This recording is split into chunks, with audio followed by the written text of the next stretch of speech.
For the first 15 years of my camera career, I was very much all about the wide-angle lenses. And I'd say that had a large part to do with my first 15 years being very landscape focused. But as my work has slowly become more and more dominated by video, people and product, my taste have very much shifted towards a narrower field of view, to where my lens preference now seems to be primarily 130, 50, 35 and 25mm.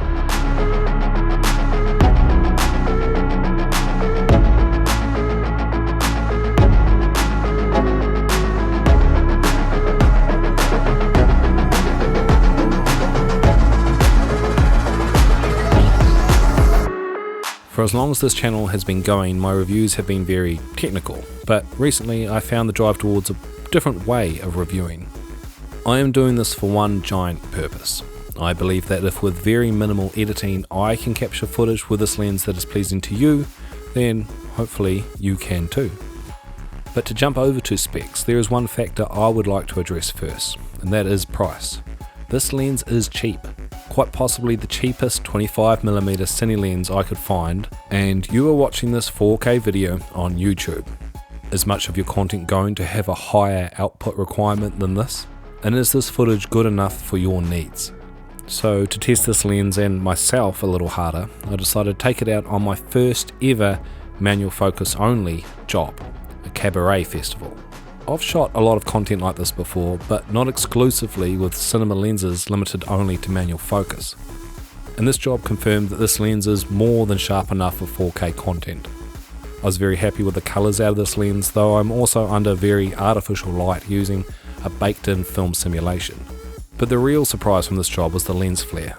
They are very controlled and pleasing. And this brings me back around to a very interesting point: value for money. The Meike 25mm T2.2 cine lens has nearly zero focus breathing. Its flares are fantastic, its rings are smooth to rotate, its image is real world perfectly sharp for 4K, and at 515 grams for a cine lens, that's about as light as they come. Any small difference in colour isn't noticeable by me, and if anything, the cheaper the lens, the higher chance of lens flaws or character to be introduced. I will be reviewing far more expensive cine lenses very soon, but as a full-time working professional who has just made the change from photography lenses to the cine world, I struggle to understand how things could get much better than this.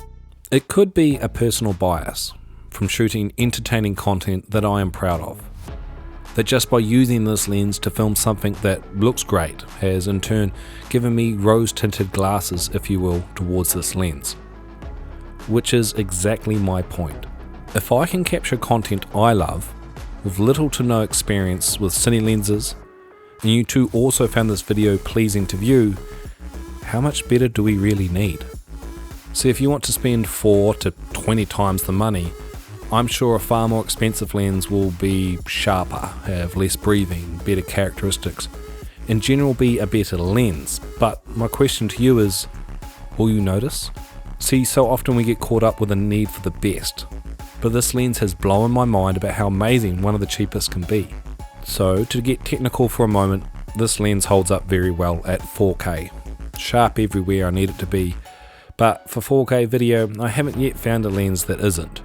Real world bokeh out of it is great, with fall off being smooth and pleasing. And lens breathing, even from extreme focal change, is pretty much non-existent. For a lens so cheap, I wasn't expecting focus breathing to be this good. But my personal favourite feature out of this lens is its minimum focus distance of 25 centimeters. Getting close and wide open is like shooting fish in a barrel for solo cinematic looking footage. With a focus ring rotation of 260 degrees, it is very finely tuned for close subject focusing, with the focus change being much faster the closer you get to infinity, and being smoother and slower the closer you get to that 25 centimeter mark. If you have found this review helpful, then please consider supporting more content like this by using the affiliate links down in the description below. As always, thank you for making it to the end. If you have any questions, please leave them down in the comments below, and I will do my best to answer each and every one of them.